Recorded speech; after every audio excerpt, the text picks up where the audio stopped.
When are pedestrian traffic lights a waste of time and money? When they make pedestrians wait for so long to get a green light that they give up and cross the road when they feel like it. We definitely have a case of that on New Canterbury Road at site 1932. This crossing is part of the Greenway, and apart from lacking bicycle lanterns, it usually makes people wanting to cross the road wait 90 seconds to get a green light. This map shows the Greenway route coming from the north and where you cross New Canterbury Road.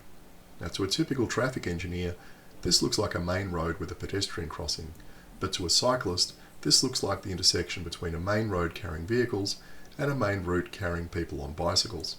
I know it looks like a mid-block signalised intersection on paper, but in reality, it is more like a four-way intersection where two arterials cross.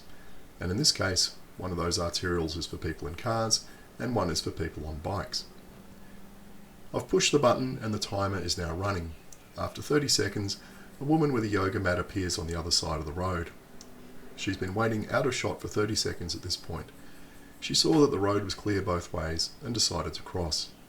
She walked up the road and was around the corner and out of sight before the lights finally changed 90 seconds after I pushed the button. This is pretty normal here. There are times when the delay is a lot shorter, but 90 seconds is typical. What I'd like to know is whether 90 seconds has been deliberately programmed in as the delay or if it's a mistake. I need to fill up 90 seconds of wait time, so let me show you some pie charts of pedestrian compliance at different signalised intersections in the US. As you can see, it varies wildly. The researchers looked into lots of factors, but so far I haven't been able to find any research that looks at the correlation between wait time and compliance.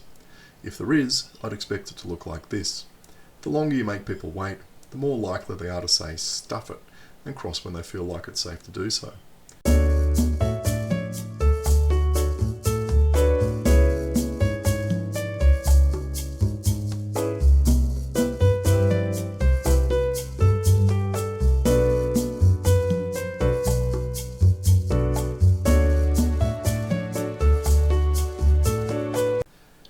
This RTA Traffic Signal Operation Manual from 2010 is still available online, so I assume it hasn't been superseded by a newer version.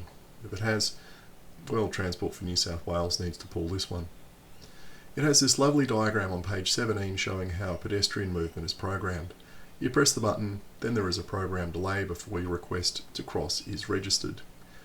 A delay can be deliberately set up to ensure individual pedestrians waiting to cross are gathered together into what this terms a single platoon, which makes sense. You don't want lots of people crossing, individually.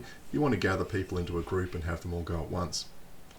However, it also goes on to say that typical delay settings are 4 to 5 seconds for signalised mid-block pedestrian crossings like this one, and the maximum value is 20 seconds. So how do we get 90 seconds? Yeah, well, if that is the case, why does it almost always take 90 seconds to get a green light at this crossing? Do we want pedestrians to use the crossing or not? Because one surefire way to ensure they don't bother waiting is to program in an excessive delay time.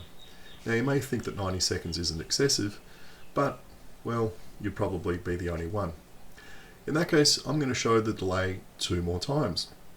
How many times can you bear to sit through it? Even once? If you can't bear to sit through this and just sit here for 90 seconds, why do you think people are going to stand there at the lights waiting for a light to change?